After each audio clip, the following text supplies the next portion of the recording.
Hello, hello. Welcome to Revelator Alf live show, the radio show, the video podcast, the live stream, whatever you want to call it. This is the Bike Mag show, and it's Saturday morning here in the UK, 11:15 or just gone. And this show is dedicated to a motorcycle event, the Motorcycle Live Show. 2022 in the UK, the biggest motorcycle event on the calendar, let's say, and it's a reaction. It's a reaction show, so it's really asking you guys out there, in the comments. Afterwards, if you're watching it afterwards, or right now in the comments, I'm going to dig into the comments as soon as I can. But it's really about what you thought of it. Was it a show? Was it? Did it live up to your expectations? All that kind of stuff. So I'm going to get into the comments straight away. Good morning, Morris. Hello there. How are you? I will be talking about different manufacturers. What I thought. Now, I purposely went to Motorcycle Live this year. I took a very small bit of footage for a video which I released yesterday, and I'll talk about that a little bit later about Harley Davidson. But I purposely went there not to be a YouTuber, as it were, or not to be any kind of content creator. I know lots of other YouTube channels were doing it. They were doing it, and yeah, well, whatever your take on that is, it's a good or to bad effect. I think they did a pretty decent job, actually, of what I've seen.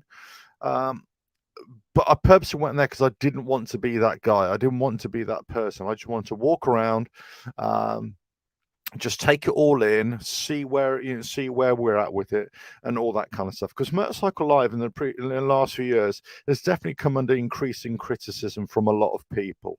I think some people always like it, like anything in this life. Some people always like it. Some people always like the spectacle. And that's another tangent here. Is it a spectacle anymore? Some people will love it for what it is. Your chance to get up close to manufacturers, get up close to personalities, let's say some motorcycling personalities. But other people will see the other side of it, actually not enjoy it at all, not think it was worth it, whether it's the overpriced food, the overpriced refreshments, all that kind of stuff. So there's lots of opinion here. There's always going to be lots of opinion. So really, I just wanted to discuss motorcycle events in general, but also react to this particular one. So let me know your thoughts. Let me know what you thought of it, if you've indeed gone, but also if you've watched any of the YouTube channels out there and some of the reviews out there and what they've done.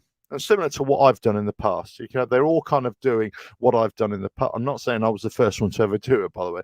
All I'm saying is a lot of the videos that you're seeing is kind of what I've done in the past anyway, about going to motorcycle shows and showing what's what.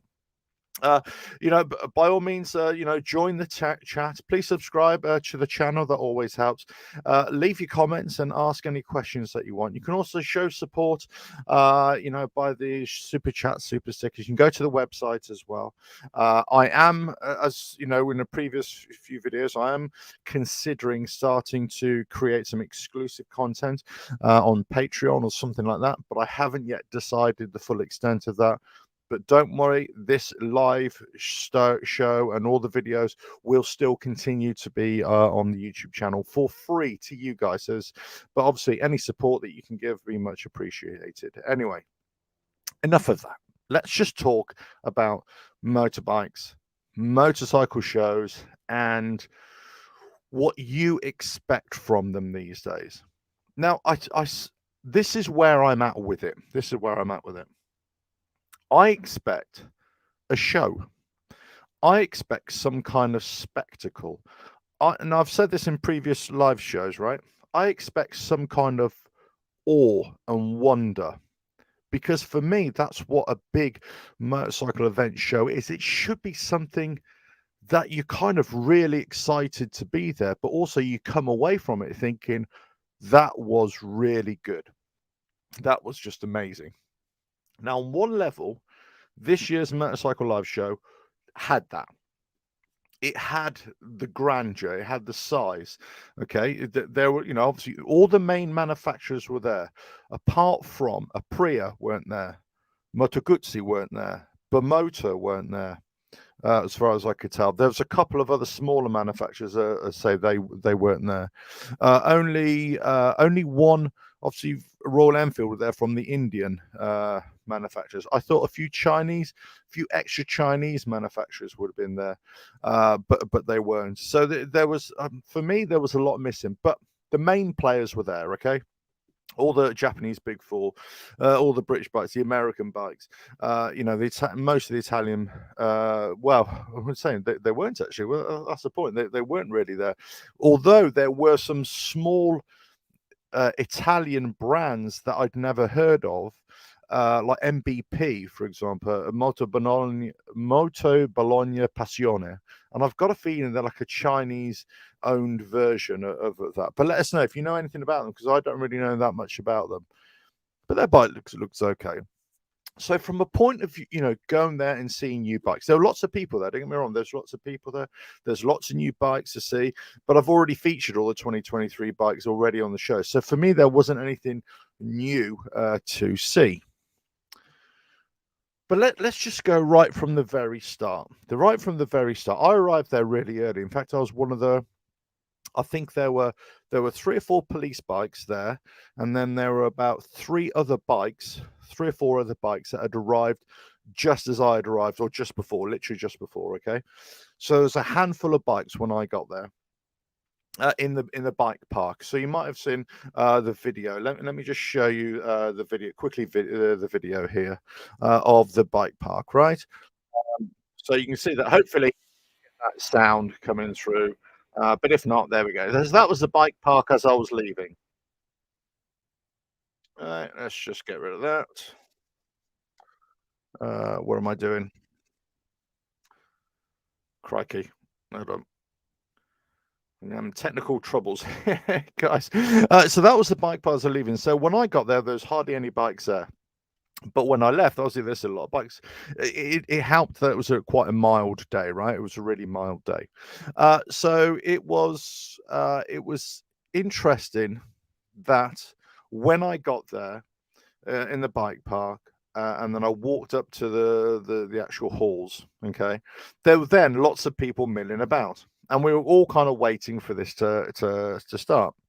Then there was this is a weird thing which I couldn't quite understand. It was about 9:30 in the morning, maybe just 25 to 10. The show opened at 10 o'clock, and there was a call by security or the organizers to say, okay, come and scan your tickets and you can get an early in, right? And we're like, oh, okay, so they're going to let people in early. Great. Hey, that's really cool, I thought. So you went through outside, they scanned your tickets, and you went through into this holding area, and then you had to wait there for until it was actually 10 o'clock. Bang on the dot, 10 o'clock, they let you in. Is this to say, well, I've just wasted half an hour just standing here in this holding pen? I didn't quite get it, and then obviously when they opened the gates, we didn't have to go through the scanners again. We just walked straight in. So from that point of view, at 10 o'clock, we walked straight in. But it kind of thought, well, I was under the impression that you were scanners to let us in early, not scanners to go into this holding pen. So it was a bit weird, I've got to say. But anyway, as soon as you walked in, I saw the Herald's stand, which I thought was quite good. I saw the CCM stand. Yeah, nice bikes. I mean, they're my kind of bikes. They had a video playing on the back with Dougie Lampkin, the trials bike rider, world champion trials bike rider from many times, many times. And he was doing a video of riding their CCM Maverick on some dirt roads and stuff like that. Yeah, it's good. It all looked good. Then I walked around and I just thought there just seemed to be and as the day progressed, obviously it just got busier and busier and busier. Okay, so that's to be expected. But I just thought it was a bit flat. I was expecting there to be a spectacle. I was expecting there to be some kind of show. And this is pretty much all of the manufacturers, from the small ones to the big ones. Now, I don't know. I mean, I'm trying to be devil's advocate here, and I don't. So let me know if you got this impression yourselves. But I don't know, because it was a Friday. This is the last couple of days of the show. They've been going for 8 to 10 days or whatever it is. Maybe they're a little bit jaded, maybe a bit tired. It's just, so I get all that, and I would certainly support anybody or fully appreciate if somebody's really tired, whatever. But I just got the feeling it was just a bit flat. There wasn't really anything to go by. Now, that's just from an attitude point of view, or they were just tired. I get that. But from an actual organization, there just didn't seem to be anything there. All the bikes are on display, don't get me wrong, but it's just the way they've displayed them is they displayed them in exactly the same way they've been doing it for years and years and years. And it was just sort of flat. There was nothing way up there, in lines. There wasn't a lot of audio visual for the most part. There wasn't a lot of razzmatazz. Now, I don't know if I should even expect that, but I'm just telling you what my thoughts were, of this. Should there have been razzmatazz? Should there have been anything? Daryl here, MC Live show is only up the road from me. I decided not to go. It seems to be just one giant sales pitch, not like a real show, like your Bulldog Bash. Well, two different things, Daryl, but I get your point entirely. I get your point. It's a trade show after all. But I just think it's not a motorcycle rally. It's a trade show, right? But people go there expecting, I suppose, something a little bit more. It's a live show, right? So you had all the trade stands, and I think electric bikes featured more and more this year. Not only Kawasaki showing their new electric bikes, a lot of the other manufacturers showing electric variants. So that was a big thing. They had a whole electric motorcycle riding experience. I think they had that last year as well. So definitely electric bikes are becoming a much bigger player. Nice to see Maving there, but they kind of tucked away in the corner there. I didn't think they had much of a show there at all. I would have thought Maving from last year, which they're a really small stand, they would have increased. It's interesting. I did notice that a few other brands had definitely increased in size in terms of their show. AJS, for example. AJS had quite a big sizable stand. And I think actually AJS, their stand is similar to the size of CCM a little bit, not on the scale, not on the, in terms of the show, as it were, but, it was definitely the size it was there. So there were some brands, smaller brands, that you could see had increased in size or their effort had increased, while others just stayed the same, or it was very, very flat. Okay. I'll get into Harley Davidson and my thoughts on them in a little bit later on. But one of the better manufacturers in recent years for me has been Indian, right? Well, I thought Indian was stuck. They were stuck in the past. This show, there was nothing new there. It was just kind of everybody was sort of stood around. That it was the same layout. It was the same kind of bikes. It was nothing really new. Yeah, they had a couple of new variants. They had the FTR Sport there. But they didn't have, they had the Challenger and the Jack Daniels, but that's an old bike now. They didn't have the limited edition bike that was there. So it was just, and people just sort of stood around, and I was just thought, well, there was, you would have thought there would have been a bit more of a hype to get there. Paul, good morning. How are you? But there was no hype there. So virtually every manufacturer, I thought, was a bit flat. Let me know your thoughts if you went there this week, or you're going there, if you're watching this video later on, and let us know your thoughts. I've tried to watch other YouTube channels who've covered it, and it's very hard to show enthusiasm or show something, from a show, I think, but I think the coverage is a bit flat. That's not a reflection on the YouTubers, I've got to say. I think it's just a reflection of what you're kind of showing. It's just a little bit. But look, they had the electric test track, if you know what I mean. You took a little electric bike around, and Mavings and a couple of Super Socos and a couple of other bikes there. Then they had the off-road track, and you could try all different off-road bikes, well, off-road capable-ish type bikes, Hondas. I think you had the Yamahas, you had Harley Davidson, I think a couple of others as well. Yeah, on a little track. You could have little demo rides and stuff like that. So, all that standard stuff is there, right? But then when you actually came back into the show, the trade stalls, I thought were, I don't know, there didn't seem to be as many trade stalls this year, but there was some notable exceptions or absentees from the trade stalls, I thought, which I'd seen in previous years. There were some weird ones as well that you wouldn't associate with motorcycling, per se, but there just seemed to be some odd ones a little bit out of place, or they were more prominent, whereas before they might have been on the periphery, as it were.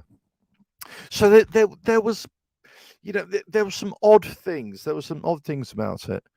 But then I take the look of which I thought was the best stand. And I got to say, for the last few years, they've been virtually up there. BMW.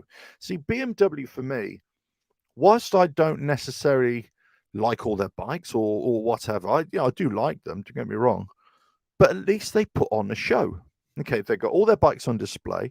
They've got their brand new bikes. They've got a simulator there. They've got, different activities, different ranges, that kind of thing. They've got their demonstration area where you got, test riders and everything showing the different wares. There's audio, there's visual, all that kind of stuff. You've got all your bikes. You've got the R18s at the back in the kind of cool cruiser elements. There's a guy standing in front of a load of Marshall amps and he's tucking away on his guitar and everything. It's a show, don't get me wrong, and then all of a sudden, there's a quick rap of the throttle and you're on the other end of the hall, right? The other end of the hall, and you're thinking, what's that? Oh, it's BMW. It was the only stand. If you were there, you're watching it. It was the only stand that had people running to it. So for me, BMW, great job. You created a stir, you created a spectacle which people wanted to go and see. I was walking around and every time there was a sound, there was something coming from BMW, you had people running up to it trying to get a glimpse of what was going on, and that did not happen at any other stand. And this is what I keep on saying about motorcycle shows or motorcycle rallies or whatever it is. There's got to be something for you and I to want to go there and want to stay there. So for me, BMW did it. It was a great highlight, I thought, when the TT racer and BSB racer Peter Hickman, very successful. Of course, if you're into that kind of racing, you'll know who he is. Last year, he won 4 TTs races at the Isle of Man TT on a bike sponsored by Gas Monkey Garage in association with BMW. But I was there at the BMW stand where he got up on the stage on the platform. And they introduced him. He had a little quick Q&A session, very, very quick. But then he was there to describe or talk through one lap, his fastest lap, right, and of a lap of the Isle of Man TT. And to listen to this guy talking, I mean, you're watching it. You're watching on the massive screen, right? You're watching this going 200 miles an hour on road, 170 miles an hour on these roads, and the way he's talking, it's just bump, going to the left, going to the right, off on the throttle, change down 2 gears, and it just brought home how much they memorize, they know, they're switched on, they know every single inch of that track and what they're doing and what they're feeling and everything, where they should do and where they should improve and how they missed out on a little bit here and how they're dealing with back markers. And he's talking through it. And I say, if you were there, you would know exactly what I mean. He kind of sounded like one of those rally co-drivers. Yeah, he's left 34, right 35, 3 degrees up to, and it was that kind of metronomic thing. It was just on the throttle here, down the throttle, turn left, come to the left side of the road, hold it there, now left, right, then, and he knew every single name of the track, every single what to watch out for. And look, that's you would expect that, really, not from the guys who are just doing it for the first time or second time, but certainly a guy who's been doing it for many years. You would think, well, but just to listen to the guy talk was just eye-opening and revealing and amazing.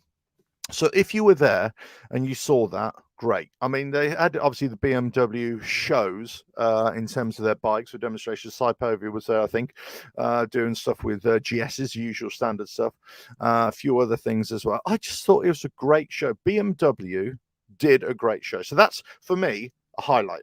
Okay. So let's just say, certainly every major manufacturer, but let's say if every manufacturer got even halfway near what BMW are doing, just imagine what kind of a show that would be. Just imagine. And this is what I've been talking about for years now. You know, that that they're doing it at a level that some other manufacturers used to do, but they've sort of taken over, and they're the only ones who are doing it. They're the only ones.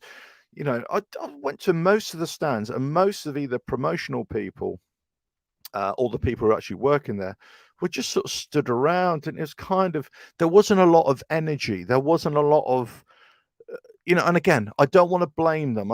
This is not me having a go at them and digging them out. It's purely maybe they're tired, maybe they're jaded from a whole week of doing it, you know. Gert, hello. Good morning. Alf, it's true. BMW does understand their customers. I had a recall for my GS's drive shaft, which was okay, and had an R90 for the day. Yeah, look, I think they are. I think they're a great brand. I've got to say. I mean, I said, look, I've harped on about BMW in the past in terms of what I thought of them as a brand and their touring bikes and the sort of bike, and I've tried to break them down, and I've test ridden a few, and I'd love to test ride a few more.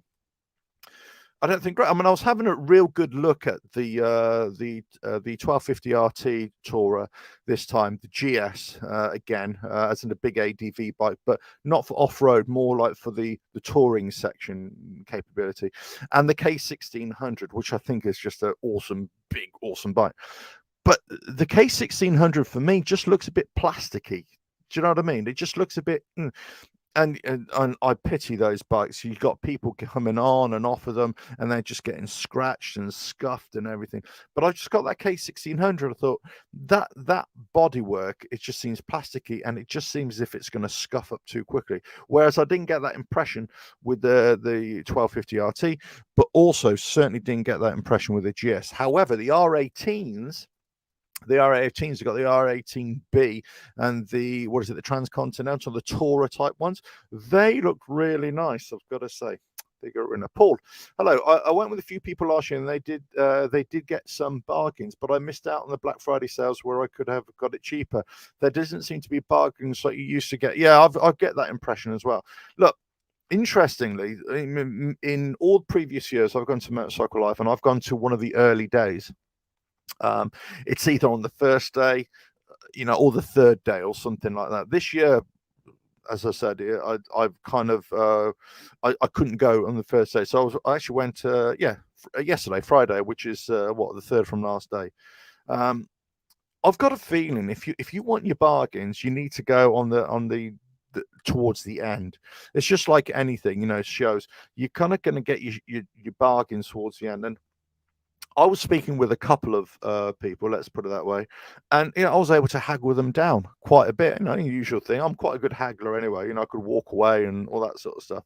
And I won't discuss what I actually bought on this live show. I will discuss it in January, because I can't let my other half know what I've got. Put it that way. So, mum's the word, as it were. So I got to let that under the radar. It's nothing bad, honestly. It's nothing bad. It's purely I need to keep it a bit of a secret. But you know, it's but I thought there's some deals to be done. But you're right. I mean, it kind of coincided with Black Friday as well, and it's always the same thing, isn't it? Are you getting better deals online, all that kind of stuff? Are you really getting a good deal where you go to it? But look, think of the vendors as well. Just imagine how much they're paying for a pitch there as well, and maybe that's why a lot of the vendors aren't there as well. But I kind of, whilst I criticize most of the manufacturers for not really putting on a spectacle, I kind of get it. Then you think, well, this is a massive expense for them to put on a show. I don't know how much it is, but you would imagine it's going to be quite a few thousand, on not only in the investment in the equipment, the show equipment, the trade stand as well. But you would think certainly, I'd give the small manufacturers a pass here, right? Because it's a massive investment. But where I think that the big manufacturers should be changing it up, be doing it. So the likes of Honda, for example, right? Honda, yes, it was a big stand, just like Yamaha, just like Suzuki, Kawasaki, but there wasn't much of a awe and wonder. It was kind of the same old thing that we've seen for the last few years. Okay, a few tweaks here and there, a couple of things on back, but there wasn't anything where you're looking up and you're going, oh wow. in the absence of them putting on a show, putting them on a spectacle, there wasn't people, on a stage, giving it large. There wasn't anything like that. And I just thought that's where it was flat. It was just so every manufacturer I thought was just flat, apart from BMW, I've got to say. But let us know your thoughts. Let us know what you thought if you did go or you have gone in the past. Now, the elephant in the room is obviously the price of these things. I think it's a very reasonable entrance fee price. I don't think there's anything wrong in that respect. But people always, have in the past have bemoaned about, the cost of refreshments, let's say food and everything. In fact, I was having a little bit of a giggle with the security guys on the bike park when I first arrived there, because they want to check my bag. I had my tank bag, with a shoulder strap, and I was walking around with that. And they said, "Oh, have you got your sandwiches in there as well?" I've got a feeling a lot of people, and look, I didn't take my own sandwiches in there at all. No, I didn't. No, I didn't. Because I've been stung in the past so much, and I just think I'm not doing that again. I'm definitely not doing it again. But there, on one hand, there seemed to be quite a few people there, but this year there didn't seem to be that many people sitting down and having refreshments. I know I've gone in the past, and you could not get into these places, the little cafes, whatever, inside the halls, because they're all fully booked. Whereas this year there seem to be lots of spaces, lots of people, lots of tables where you can sit down and get stuff. I'm not saying that there wasn't the same kind of food there that as in previous years, but there didn't seem to be as much of it. I think last year they had a lot more kind of different types of food. I think there was like a Chinese, there was a barbecue type place, or whatever it was. One corner there seemed to be, difference. There was none of that. It was kind of quite generic. I thought this time. There was an ice cream van there. I mean, fair play if you're going to eat ice cream in winter. I mean, it's not for me anyway, but there we go. Yeah, other people, Paul, you take a picnic too. Yeah, exactly. That's what it was. It's a picnic. It was on the go food, and I was quite happy with that. And look, why not? Why not take your own food with you? I mean, yeah, maybe they don't allow it. I don't know, actually. I don't know. I know a lot of places they won't let you take your own food in, of course. And I'm certainly not suggesting that you do. Don't get me wrong. I'm certainly not suggesting that you do. Because obviously, the argument is that, well, this takes money out of the vendors as well. But the vendors having to charge crazy money because of the pitch fees, I'm sure they're being asked to pay. So look, there's always going to get criticism from a lot of people, isn't there? There's going to get criticism of the show, the costs, and all that kind of stuff. But my criticism or my observation is nothing to do with that. You either look, because nobody's forcing you to buy it, right? Okay, so there is that. But my observation isn't that. My observation that it was just flat. There just wasn't much of a show. So let me just show you this one here. This is from, as I say, from what the video which I put up yesterday. This very simple. It didn't get a lot of views. So I didn't expect it to. But this is at the Harley Davidson stand. I'm going to talk about them in a little bit more detail now. But Harley Davidson and they had their race.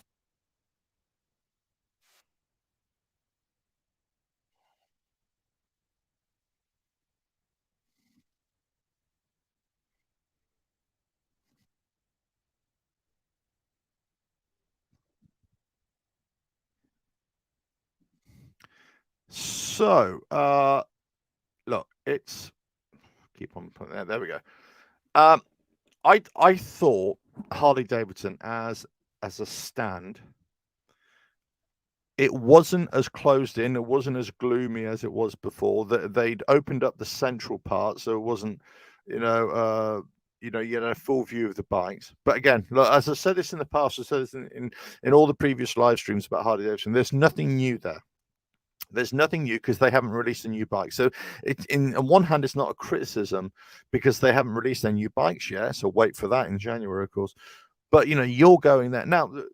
you're going there as a Harley Davidson enthusiast, let's say, and we've seen it all before. These are all old bikes. We know what they are. I mean, I'm kind of looking around. I'm trying to look at all the details of the bikes. I'm trying to think, well, okay, but there's nothing there. They, you know, they had the El Diablo. They had a couple of STs that were custom bikes. They had a deluxe that was customized as well. That was nice. If you like that sort of style, of course. You know, they had virtually every bike there. They had different variants of the Sportster S, but that's again old stuff. They had Nightster there as well, Pan America. Obviously, they had Pan America on the rolling road. They had the Street Bob on the rolling road as well. So look, yeah, from that point of view, okay, I get it. And there are lots of people walking around sitting on the bikes, and you think, okay, fine, you either don't know Harley Davidson or you probably don't look at it. So that's what a trade show is about, right? You're kind of getting people there.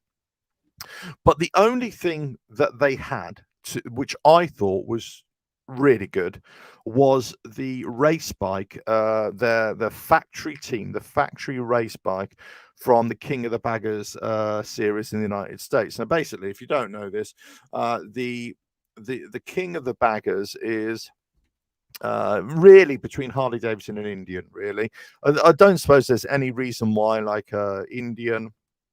why Honda, BMW, or anything couldn't put their baggers on there, but it's really just between their two. So you got the factory teams, but then you've also got independents and small teams running either Harley Davidson or Indian. Right. Here is and basically it was all behind a roped off area, and they had a little bit of a plinth where you could read the blurb. But what the interesting thing was, if you were there and you saw this, right? They had the chief mechanic there, or the lead mechanic there, answering any questions, and I felt for him really, because he's obviously been there all week, but he's obviously, you know, been there from 10 in the morning till 5 in the afternoon when the show closes, and he's having to, you know, just stand there all day talking to people, and I'm like, crikey, that's going to be tiring in itself. So I piped up and we had a nice little chat. He was very gracious, I've got to say. He was very nice to talk to. He's an English bloke, obviously working in America.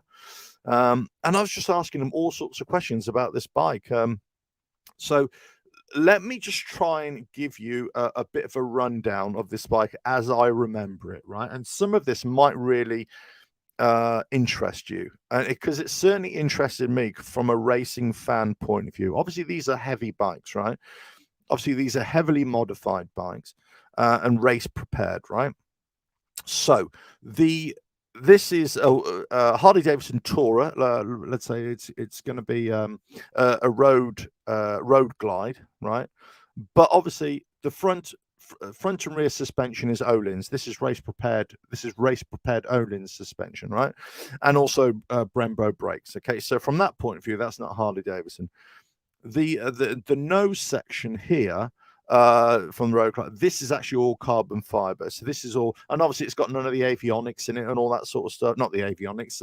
What am I talking about? The radio and all that sort of stuff. From that point of view, that's, you know, this is all purpose made. The seat, obviously, this is all purpose built, and it looks a bit funky, doesn't it? But this is all racing position and to sit there and all that sort of stuff and hold you in the seat. The bags, pretty much, you got the short bags, but obviously they're completely empty. But apart from, on the other side, it's got a breather case for the engine, transmission, I believe, and all that sort of stuff. Breather bottle. Swing arm at the back is all different, of course. The primary case here, the outer case, is obviously race prepared because they've got the different peg setup and shifter setup. Then obviously it's been tuned and remapped and all that sort of stuff, right? However, here's the interesting thing.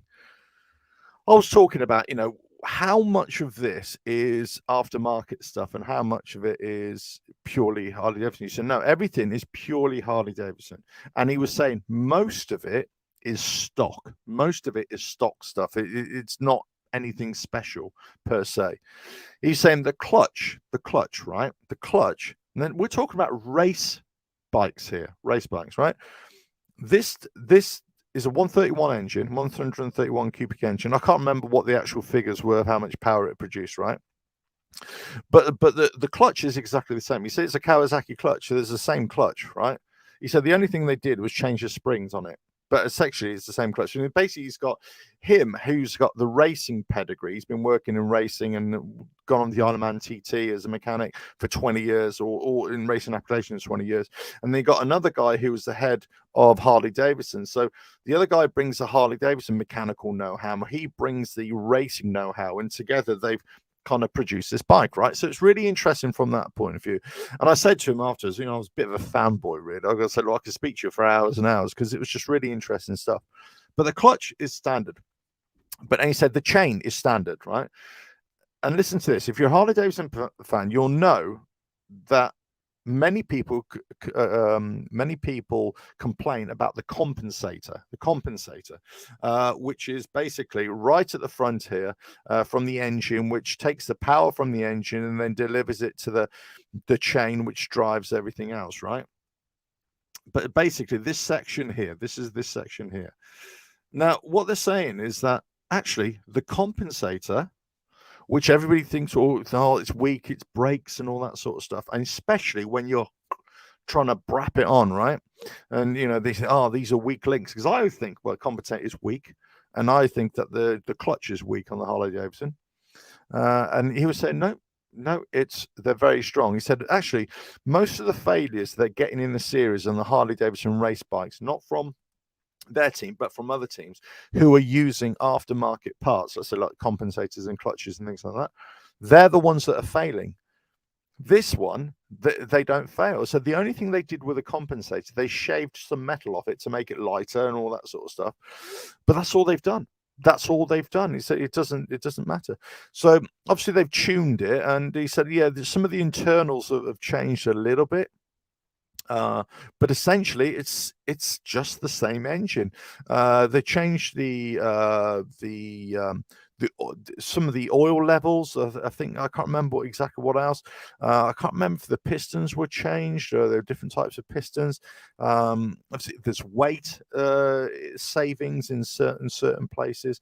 Obviously, so from a tuner point of view, from the electronics, the ECM. Apparently is the same. There's no major difference. There's a different mapping and everything, but it's not really much of a big difference. So whilst it is a race bike, there's still lots of what's the word I'm looking for? There's still lots of normal parts on there, standard parts on there, because it's a factory bike, right? So the only thing obviously is the front and rear suspension, the only suspension. The wheels are superbike wheels, basically superbike tires. I think he said, I've got to please, I'm trying to remember. I think he said they were Dunlop tires. Check this out, right? Check this out. He's basically saying that this bike can have comparable lap times to a superbike, so a super stock superbike on a lap. And I was just like, what are you telling me? He said, yeah, it's a really heavy bike and they're leaning it over and all that sort of stuff. He said, but the power is just, immense on what this is producing compared to a superbike, right? And they're obviously, you know what it's like with a racer. You give a racer a shopping trolley and they're going to get a good lap time out of it. Do you know what I mean? And this is where it is, So how fast is it? I don't know. I can only take his word for it. But when you see some of the footage of the King of the Baggers, you think it's fast, but it's not that fast. But so I was asking, we were talking racing parlance, as it were, and I was saying, look, could you ever see one of these bikes? So you're never going to get them on a racetrack competing with other bikes that are not like this, right? So it can only have its own race series, right? So I said, could you ever see something like this on a TT course, on a road racing course? And that's when he told me, I spent many years on the TT and all that sort of stuff, right? So we were kind of talking the same language. And he was basically saying, do you know what? It's not so much that it couldn't compete, or it couldn't at least have a go, which he said, but it's just not there yet. And most of it is to do with the engine, the cooling, to run that long and to run that long at race level, and because it's air-cooled engine, right? It kind of stands to reason. As soon as he said it, I was like, yeah, of course, right? But the other thing was the tires. Now he's saying, look, because you get a super bike, whether it's on a track or on circuit racing or whether it's on road racing, right? They're going to be able to do a lot of miles, okay? And so on a track, let's say you're getting AMA racing or World Superbikes or British Superbikes or whatever track racing, you're going to get 20 laps, here and there, 20, 25 laps out of those tires. These 10 laps. They're basically doing 10 laps. It's just the weight of the bike. So if you can imagine, and as you were saying, he's quite open about it. You get that weight of the bike, all that traction, all that torque going through that, racing these bikes, banking them over. Those tires are shredded after 10 laps. So they're not going to last. They're not going to last that long. So whilst it's really fast and surprisingly fast, I thought, from what he was indicating. And if you know about these King of the Baggers, obviously, I'm aware of it. I've seen it. I haven't really, because for me, it's always been a bit of a funny one, because I look at it, well, it's only Harley Davidson against Indian. It's not really, or you got a factory team against an independent team. So I get it. But speaking to him, it kind of opened my eyes a lot more, much more of an appreciation for it. And obviously, he's from a racing background, so we kind of, not that we spoke the same language, but he could definitely see where I was coming from, in that you've got the Japanese, the Italian bikes, who are racing pedigree bikes. And he said, you've gone from that to this.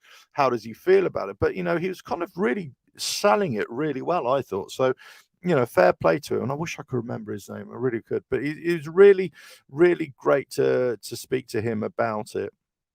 And there's lots of other stuff. And he was basically saying when he goes from here, he's got a frame.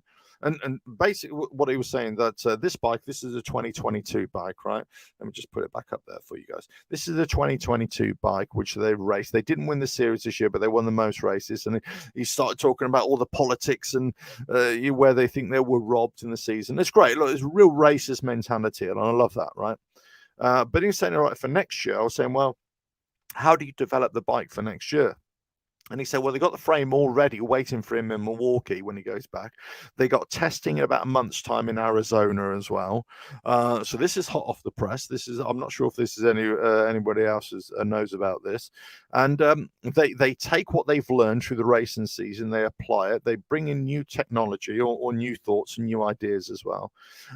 They haven't been allowed to have telemetry on their bikes in previous seasons, although in testing they've been able to have some telemetry.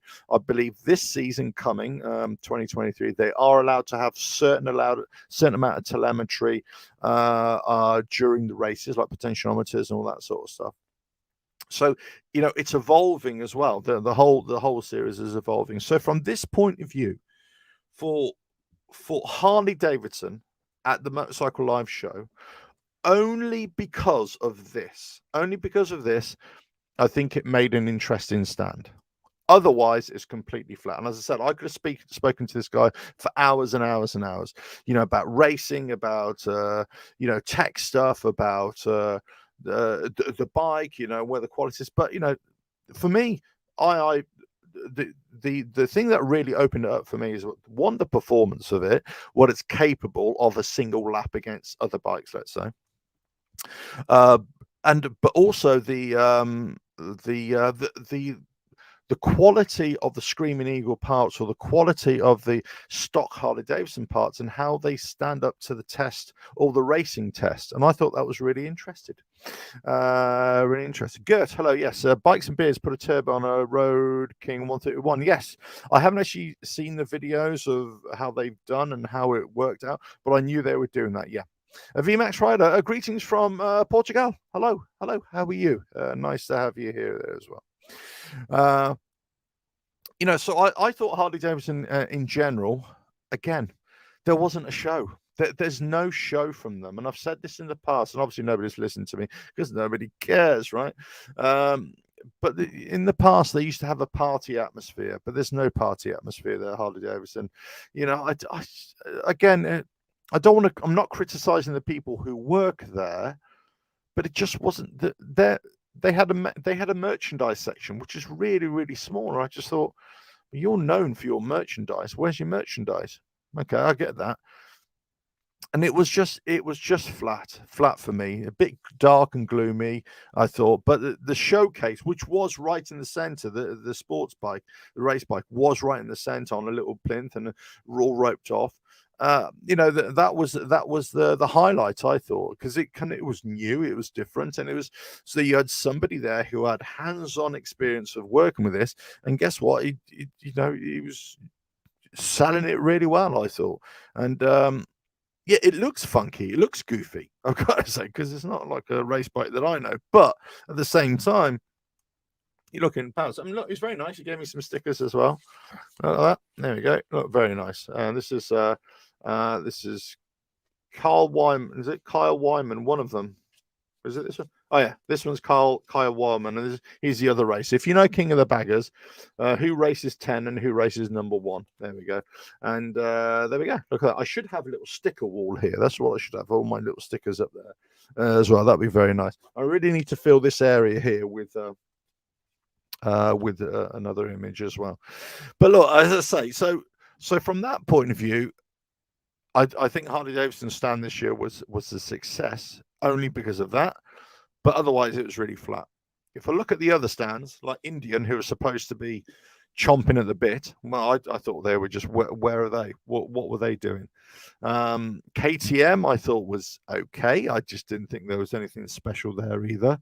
And again, the big Japanese, I just thought the Japanese 4, just thought they do what they do. It's kind of corporate representation of it. But I say there wasn't anything. You know, if I'm the organizer of Motorcycle Live for next year, 2023, this is where I'm at. I would say to the manufacturers, I would say, right, we want you to come, but we want you to put on a spectacle. We want you to put on a show. This is Motorcycle Live. Okay, this isn't motorcycle, let's sit down and view. This is Motorcycle Live. We want to make it a show. And if you think that is too much of a stretch for the manufacturers to do, just look at what BMW are doing. Just look at what they're doing. So if they can do it, why aren't anybody else doing it? Now, you could argue if everybody's doing it, then it's become, it's a mishmash of sounds and everything. Well, that comes down to the organizers, just to have them, the big ones at least, who can afford the budget, to can have this budget, to have them dotted around, so that the noises don't conflict. But look, I thought there were some great elements to Motorcycle Live this year, the show. I just thought it failed on so many different levels. But let us know your thoughts. Let us know what you thought of it in the past, and what you think of it going forward. But this is for any show, and certainly any big show. Look, in recent years, this is even before COVID, motorcycle rallies that I was aware of, and certainly either local to me, but not the ones local to me, the ones further afield, you're always it was almost like it was a decreasing rate of return, or a decrease in interest from vendors, from stall holders, because they're saying, well, how many people are going? Is it really worth me going? Should I just sell online? Should I just sell from my shop? Do I have to go there? So whilst there's still a lot going, I get the impression that there used to be more on offer. There used to be more of people taking a chance. And one of the problems is because life has just got really expensive these days, right? But then you say, what is the spectacle? You go to a motorcycle rally, okay, so you want music, you want entertainment of whatever description, right? But then sometimes it takes a backward step. And I think that's where we've been at with Motorcycle Live, these big trade shows, is that they've taken a backward step in recent years. There was at one point where they were just starting to get a little bit better. Then all of a sudden they've kind of regressed for the last 2 or 3 years. Yes, COVID, being that, but it was happening before then. You get other motorcycle shows that do things in a slightly different way. But then again, some of the elements are still there as well. There isn't always the great show, the great spectacle. So for me, the Motorcycle Live should not be called Motorcycle Live. It should be, in previous years, the Motorcycle Show. Not Motorcycle Live, the Motorcycle Show. And it should be something that you go as a punter, right? You go as somebody who wants to go there and you want to see something different and you want to see something amazing. I'm not talking about the bikes, funny enough. The bikes, you go to the bikes because you want to sit on the bikes. But it's just the way they're delivering it. It's just the way you're seeing them.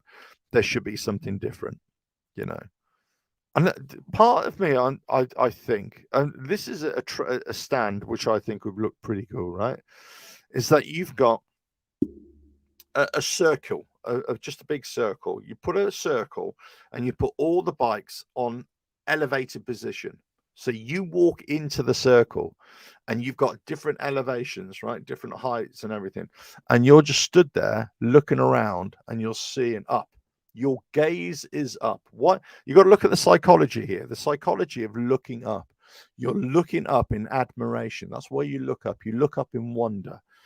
And if they did that, then all of a sudden you're looking around, you're going, wow, look at that. Wow, look at that. Wow, look at that. Then you've got an inner circle where you've got the same bike or different bikes just arranged in a different kind of orientation, as it were. And those are the bikes that you can go and sit on and have a look. But you're still going up and looking up in wonder. And I think that's where, that's where it's missing. And to forget about the music, forget about the party, forget about that for a second. It's just the how they arrange these shows. And for me, unfortunately, I don't think that this is the show organizer of it. I don't think it's a Motorcycle Live issue per se. I think it's the manufacturers themselves just getting comfortable in just doing the same thing over and over again. Royal Enfield did something different in terms of the way they arranged themselves this year, but there wasn't much of a show, right? In fact, I would hazard a guess that most manufacturers are still using the same rig, the same equipment, show equipment that they've done for the last 3 or 4 years. I would imagine. Okay. So if let's say you're going to do something for next year, then well, change it up, change your equipment, change your show equipment, change your platforms, change how you're doing it. Just do something different, and possibly that's the way it should be. I mean, it's look, as I say, the expense involved in doing these shows has got to be incredible, right? And we know that it's not this. It doesn't take rocket science to work that out. These are expensive shows to put on. These are expensive shows to participate in, and for us, we're probably wanting a little bit too much. Maybe, because at the end of the day, it's a trade show, isn't it? It's not an entertainment show. But my view is that it should be an entertainment show, or there should be more entertainment factors in it. But look, I mean, if you look at this bike here, for example, let me just play this a little bit.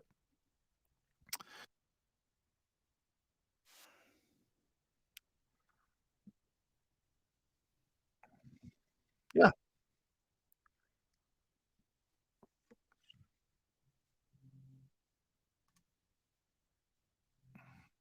Yeah, I mean, looking on this side here, you'll see a good view of the bags, that exhaust. Let me just play that a little bit more. Actually, you see the exhaust a little bit better. This bike was definitely getting a lot of attention. A lot of people were asking questions about it, and quite rightly so, because you're looking at a race prepped Harley Davidson, aren't you? So this is not something you see this on a regular basis. So it looked the business. It looked weird. It looked weird and funky, but as I say, it definitely it was attracting people. It was turning heads. But as I say, it was kind of a muted attraction, a muted attention, I would say. There wasn't really, as I say, the only stand that had people running to it, if this is any indication of where every other manufacturer should be changing their mindset, right? If there's one manufacturer out there who's actually got people running up to the stand to have a look at it, to walk around it, to see what's going on, and that's BMW, of course. If they're the only stand doing it, then what does that tell you? What does that tell you? Now, the question is, does that show translate into sales? Does that translate into more attention? Does that translate into more bikes being sold? Well, again, I couldn't say. I'm sure there's got to be some data out there. You know, the more apologies, the more that they put into it, the more that they're going to get out of it, of course. But it's but just from the interviewing racers, from the displays, the way they had it laid out, the variety of what they had on offer, no other manufacturer was doing that. No, not to that level. And that's where there's only one winner in this race. So if I say my best in show is BMW, it's not necessarily because I'm a BMW fan per se. It's just because they're objectively they are the best ones there, and they kind of put everybody else to shame. They put everybody else to shame, which is a shame, really, because it shouldn't be there. I mean, there's some real oddities there. I mean, if you saw it walking around I think it's a Sterling Echo, kind of weird little scooter bikes, electric. I don't know if they're electric scooter bikes, but I don't know what the hell they were, but they were weird. If you saw those, let us know in the comments below afterwards, or in the chat. But there were some odd scooters. It's almost like they were little scooters for the rich and famous, just to go around, ride around their pool type thing. It was just weird. They were just weird things. To say AGS had a nice stand. Some of the other manufacturers, some nice stands, small but muted. I thought so there's a stand where, as I say, it's mostly Chinese bikes, I suppose, but they all come under different European trading names, let's say like Benelli and that kind of thing. But there was this one called MBP, which is I'd not really come across at that level before. But it's Moto Bologna Passione, I think they're called, and they had about 4 or 5 bikes there. They're kind of mini cruiser bikes, I suppose, roadster bikes. Yeah, they looked all right. I've got to say, they looked all right. I think they had a couple of like ADV bikes, mid-range ADV bikes. They gave me the impression of being Italian brand name, but a lot of Chinese influence, a lot of Chinese manufacturing style, that kind of thing. They seem to be very plasticky, very kind of that kind of thing. I couldn't testify as to what their build quality was like, and they had some nice parts of it, but it almost looked as if they were a bit of they taken a bit of that bike and a bit of another bike and a bit of a here and a bit of there, and they put it all together, sandwiched it all together to make a few bikes. That's the impression I got. Now, whether that's true, that's probably doing them a great disservice, but it was just like, oh, okay, this is what generics looks like. It's Do you know what I mean? This is what generics looks like when you're just taking bits from what other people have done. And so I thought they were a bit of an oddity. But again, they had look, interestingly, the Backstreet Heroes, the magazine, they had quite a big stand. And when I say big stand, they had the same sort of stand they'd had before. But they've been reduced in size for a long time, haven't they? Now, I know they've got a big publishing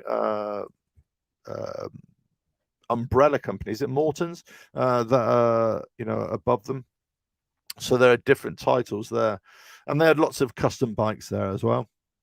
Crazy Horse were there from where are they from? Norwich area? No, where are they from? Bury St Edmunds, aren't they?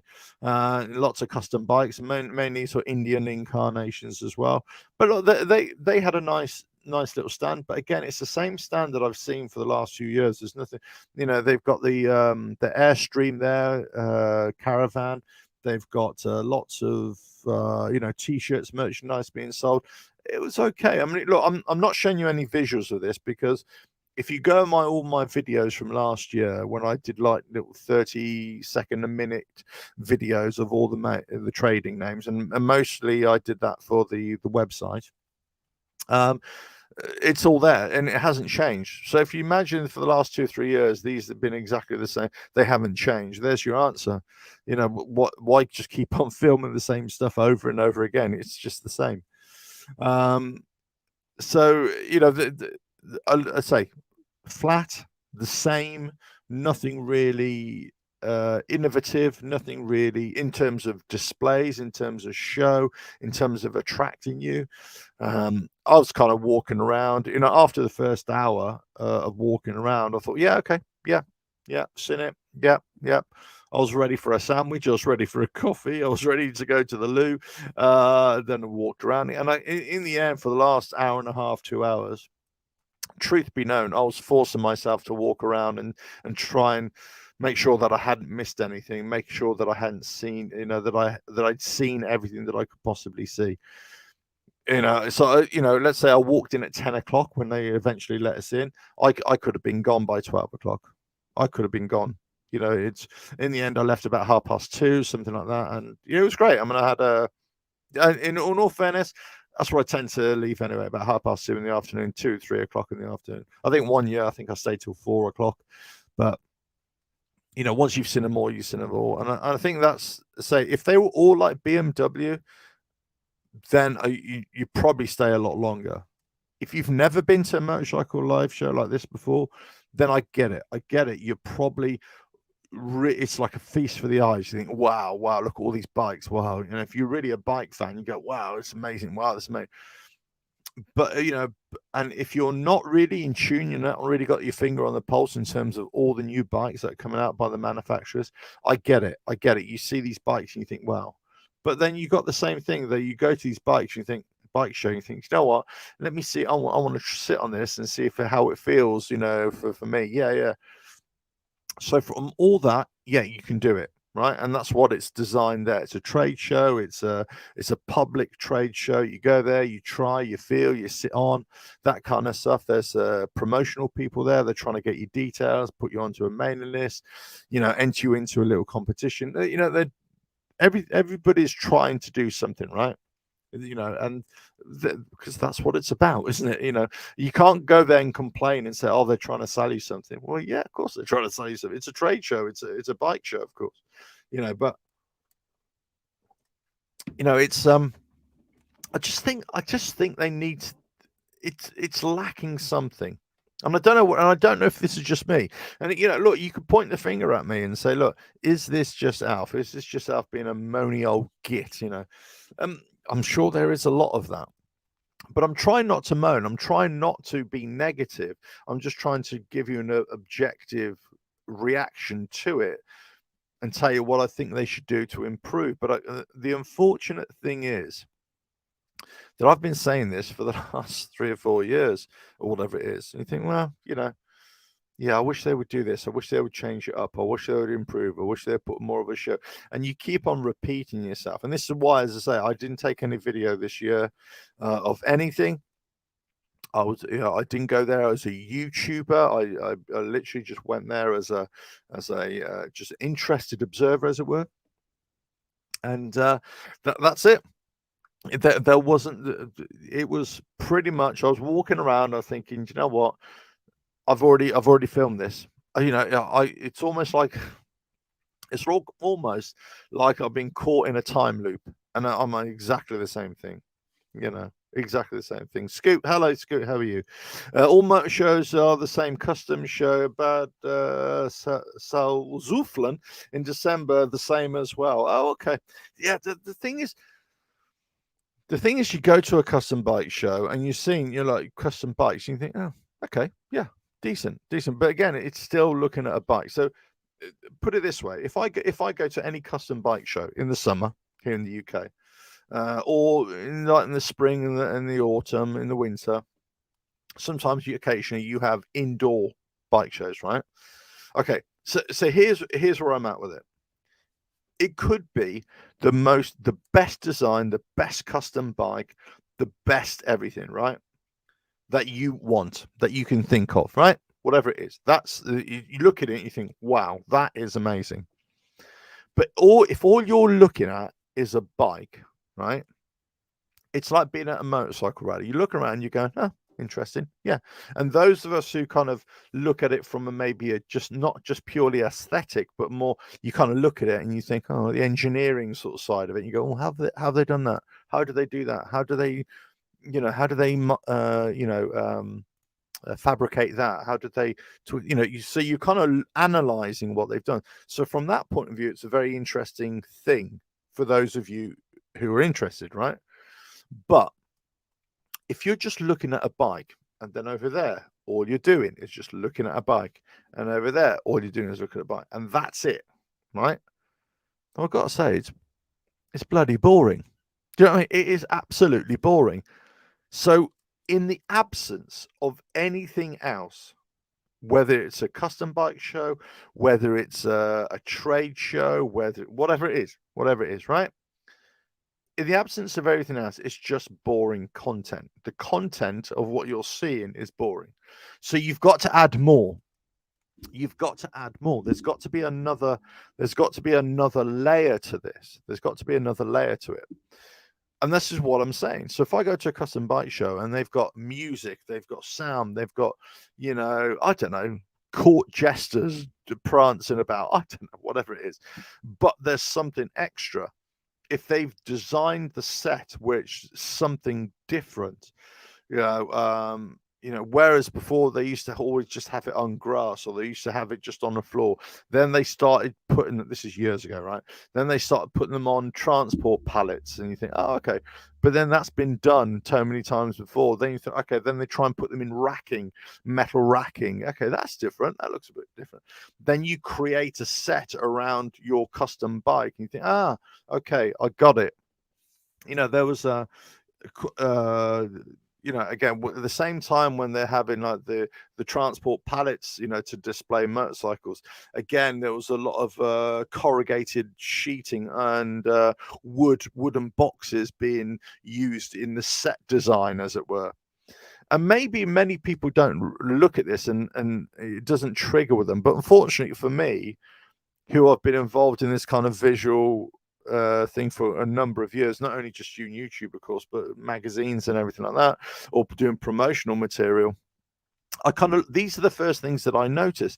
These are the first things that I see. I say, yeah, you've got your product, if you want to call it a product, your motorbike or your car or whatever, your teapot, whatever it is, it doesn't make any difference, or your custom bike. That's the product. But how are you wrapping this up? How are you creating a show within a bigger show, as it were? And that's for me where there was a little bit of a thing a few years ago where they were starting to, and then all of a sudden, especially at the big shows, it's just kind of gone. There's nothing there. There's no show around the show, as it were. And even smaller shows now, or custom bike shows, it's kind of like, you want to say to them, you say, well, this is great, don't get me wrong, and this is good, and there's only limited budgets and everything, but you try and do something different. And and that's the challenge, isn't it? It's the challenge just to keep it exciting, to keep the interest from people. It's to keep your interest, when you go to these shows. And it doesn't mean that they have to do something crazy radical, but they've got to look at how other people are doing, or how other events are being run, and maybe just step out of themselves a little bit, and just start taking ideas from elsewhere.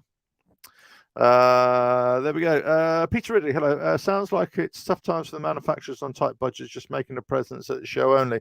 It could be. I mean, it could be that. But again, they've been doing this for the last few years as well. I say nothing's changed. It could be. As I say, I don't want to be critical, or I don't want, certainly of the smaller manufacturers, because this budget is going to be a fair percentage just to get themselves out there.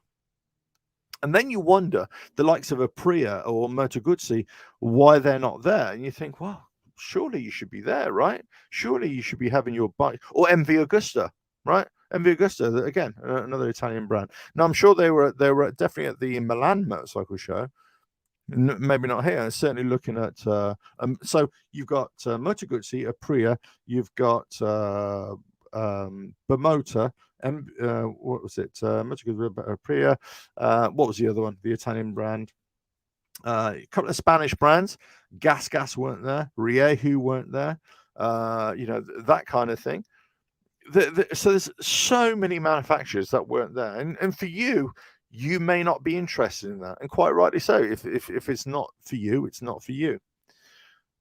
But then you look at those bikes that are being sold in this country, and you think, well, actually, they are selling some. So why aren't they here? Why aren't they producing anything?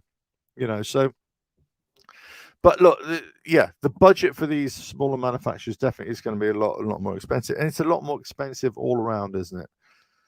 But I just think you don't necessarily. You have to think smart. You have to think of new ideas in a really in a way that doesn't necessarily change. It's cost a lot of money. You can do these things on a budget, relatively speaking, right? You can do these things on a budget. It just takes a vision. It takes a bit of it takes a leap of faith. It takes a bit of courage, I suppose, to go and do something different. And I think maybe there isn't a lot of courage anymore. Maybe there isn't a lot of diversity anymore.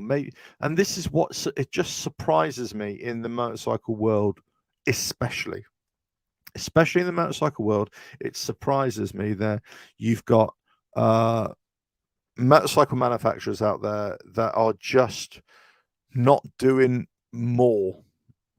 And those of you who go to the Motorcycle Live show, all these big shows, you're probably watching this, or if you are watching this, or you probably listen to this, or later on, and you think, what is he going on about? Why? It's a massive show, it's great shows, bikes everywhere. But I suppose I'm just looking at it from the person who's not that interested in bikes. Would they, trying to remove yourself from somebody who just loves bikes, right? Which I do, right? And that's why you don't always go to these shows, because I think I just want to see what's going on. Well, right. But I'm saying if you're taking somebody who's not that interested, or let's say you go there and you take your wife with you, who's kind of, or your husband, depending which way it is, right? But you take your partner with you who's not that really interested. They like bikes because you like bikes, and they like sitting on the back, or they tolerate your passion for motorcycles. Let's say, put it that way, right? But you say, do you know what? Let's go to this show. I'll take you and I'll show you what it is, right? And just check their expression on as you're walking around. What is there for them that is not motorcycles? What is there for them? Not even the Black Horse. I don't know if they called it the Black Horse stage this year. The stage where they're just interviewing people. Well, it's all right. But then again, I've never thought that was much of a treat there anyway. It's okay, but it's not brilliant as it were. And again, I think sometimes you're kind of getting these people to do presenting jobs or do interviewing jobs, and they're not interviewers. They're not presenters. They're pundits.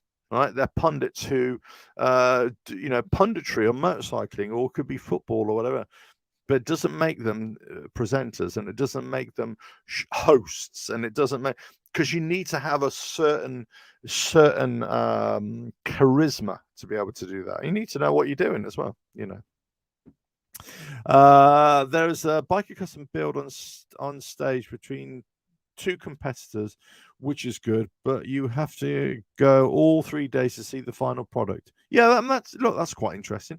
As I say, yeah, you're right. You don't have to go there for the long haul, just to see how that pans out. Look, all I'm saying is that if this is the way I look at things, or from any show, if I'm taking my partner with me, who's not that really into bikes, right? And this is a common thing, okay? Let's not kid ourselves, because this is a common thing where you've got a passion, but doesn't mean you're with somebody who's got the same passions, right? Or the same interests. Forget about passion, just the same interest. If you're taking somebody with you and they look at it and they go, well, that's a bit boring. That's a bit, walking around, my feet hurt. You can see where the moaning comes from, right? However, if there's something where there's music, there's food, there's lights, there's action coming on, I'll say something ridiculous. You got fire breathers, you've got I don't know, whatever, trapeze artists, all this, I don't know. It doesn't have to be related to the show that you're going to, but it's a distraction. It's a side issue. It's something that's going on, something that's keeping on. You're going to come away from it, or your partner who you've taken, who's not really into motorcycles, they're going to come away from it and they're going to think, wow, that was an experience. That was interesting. Wow, I had a good time. I thought it was really good. But if all you're doing is taking them to look at motorbikes, and they're thinking, oh, here's another motorbike. Oh, it's a different one, is it? Oh, is it really? Oh, okay. Oh, look, there's a blue one. Oh, look, there's a red one. Oh, yeah, great. Can we go home now? You don't blame them.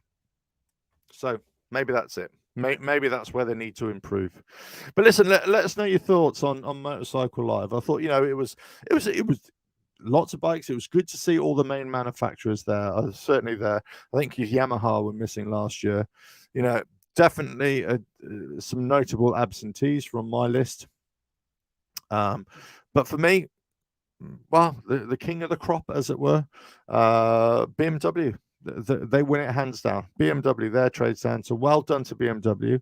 Definitely, really great to see their demonstrations, but as is always the case, but really great to listen to Peter Hickman talk on his lap of the Isle of Man TT. Fantastic. Harley Davidson and their race bike, that was a treat. That was really good to see. But apart from that, every other aspect was. It's really good to see the Black Edition, which I featured on the channel the other day at the aerial stand. That was nice. That took center stage. Langen Motorcycles with their 2 strokes bikes. That was really nice to see them there. Okay, small manufacturers. And Energica, the electric motorcycle manufacturer, they haven't changed their stand since they're, for years. Zero Motorcycles, they had a bigger trade stand, but I thought they were flat, whatever. So there wasn't really much there. They had the DSR X there as well. Obviously, they've opened up their new showroom in London now, North London now. So they've got a more of a presence, I think. I think they just blocked themselves off a little bit, just the way they designed. They had big walls there, whereas in previous years it was more open for Zero. And but there we go. Yes. Scoop, BSA, yes, BSA were there, of course. Yeah, they were a nice little show, but it's really, they've only got the Gold Star. They've only got one bike. The Scrambler was there, but that's only a concept bike. It's not actually a bike. It's not a production bike. Or it's not even that they're definitely going to bring it out. It's pure. And there was a couple of other manufacturers who do the similar kind of thing. They just had custom bikes. Now, whether they'll come out with them or not, I mean, I certainly thought it looked okay. But that's a street scrambler, right? That's not any kind of track scrambler at all. Because one, the exhausts are too low. They're just definitely too low. I think if you want a Fantic, the Fantic nice. The 500 I think looks really nice. The new 700 liquid cooled that they had, I thought it looked nice. But I thought just when I got close up to it, I thought, oh, that's a bit no. But the Scrambler 500, yeah, that's a definite scrambler. The Ducati Scrambler, yeah. The Honda CL 500 or whatever it is, their scrambler, yeah, that looked good. I saw that was all good. So yeah, the scramblers had a good show. Ducati with their Desert X bike, yeah, again, I just didn't weird lines on it. I thought the tank was a bit weird on it, I think, or is a bit weird, but there we go. Listen, this is my reaction. This is my thoughts, really. I say I'm always interested in going to these shows. I just want a show. I want an entertainment. I want to see something there. I want to be wowed. I just wasn't wowed. I'm not saying anything was bad. I think there were some real highlights, but there wasn't anything amazing there. Let us know your thoughts. Let us know. Am I wrong? Am I right? What did you think? Would you think it was a rip-off? I don't think it was a rip-off for what I saw. I thought it was, unless you're buying food there, it's really expensive. But that's the same in any venue, isn't it? They're really expensive for that. So, I think the ticket price is decent value to get there. I think if you go on a motorbike, as I did, like many others did in the bike park, you're not paying for, it's free motorcycle parking and it's indoor, it's covered. So that's a plus. I go there every year. I actually always go everywhere on my motorbike. I don't drive anywhere. Certainly going to bike shows or anything, or rallies or anything. So there's it's you want to go to these places just to have real fun. And I say this till I'm blue in the face. Harley Davidson used to do this. They used to have a party, and I want the party back. That's what it is. So maybe it's just me. Maybe it's just me. Let us know your thoughts. Let us know your thoughts. But as I say, there's some decent bikes out there. Go watch all the other YouTube channels out there. They tried to show it as best they can as well. The bikes. If you just want to see bikes, fine. It is what it is. But so it's good to go there and see something new and see in flesh and be able to touch it, feel it, sit on it. Of course, and that's what the bike shows are all about. Of course, that's what it's there. But if in the absence of that, there isn't a lot of there. Anyway, listen, thanks for watching and all that kind of stuff. All I can say, it's been emotional. And there's going to be another video coming out on Monday. I haven't got anything else planned yet. I'll see how the week goes. I'll see I'll try and bring you another live show soon. Whether there be more bike news or whether it's going to be a discussion topic or anything like that. But I'll let you know. Thanks for all the support. I'm still working on exclusive content for you guys out there, anybody who's interested, but that will be on something like Patreon as well. You can go there right now and show support for the channel. There is content that I've already put up there, but I'm not really advertising it yet because I just want to work out the kind of stuff that I want to do on it. The YouTube channel, the website is all still going to have all the free videos, whatever, and everything. But obviously, I got to find a way of just keeping the wheels turning here, and everything's costing. And obviously, I'm having to invest in new equipment as well. So it needs something just to keep it all turning over. But anyway, so I'll let you know how it goes there as well. As I say, you can go show your support there, show your support and super thanks, super stickers and super chats and all that sort of stuff. You can go to the website and direct with PayPal if you really want to. There's no pressure. If you don't want to, then don't do it. Simple as that. But if you do, they appreciate the support. I've still got stuff to do on the bike. I've had to quickly rearrange the workshop here late last night. So there's a couple of things changed because I've got to put the engine in there as well. The engine is just sat on that. So I may have to take all this apart and then just flip the engine outside, put the frame over it.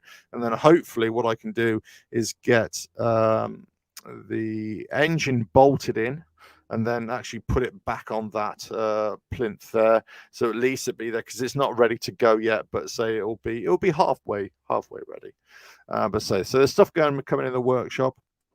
I've had a couple of requests from people to show different things. One request was, unfortunately, I did a video where I took apart some fork legs, front suspension fork legs. One was saying, can you put them back together? Unfortunately, I'd already put them back together, but I hadn't. It's those fork legs there, by the way. But I hadn't made a video about that. So, I just didn't think anybody would want to watch it, to be honest with you. Possibly another video would be, the state of this channel, or if you're into YouTube and videos that don't seem to take off. I get a lot of those. That just they're not being viewed, they're not being watched. Why that is, I don't know. I wish I had the answer for it. Is it a YouTube thing? Is it people not watching this kind of stuff? Who knows? It could be anything. So I kind of make the content that I want to make. I'm going to discuss that in another video anyway, or another live show as well. But anyway, that'd be like a general Q&A type thing. Right, anyway, for now, thanks for watching. Let me just catch up a couple of things. Morris, thanks very much. Scoot, yes, I understand you're taking it. Thank you. All the best. Perhaps a Christmas show from you. See you. Well, maybe. We'll see how that goes. But all I can say is thanks for watching, and catch you again. Ta-ra.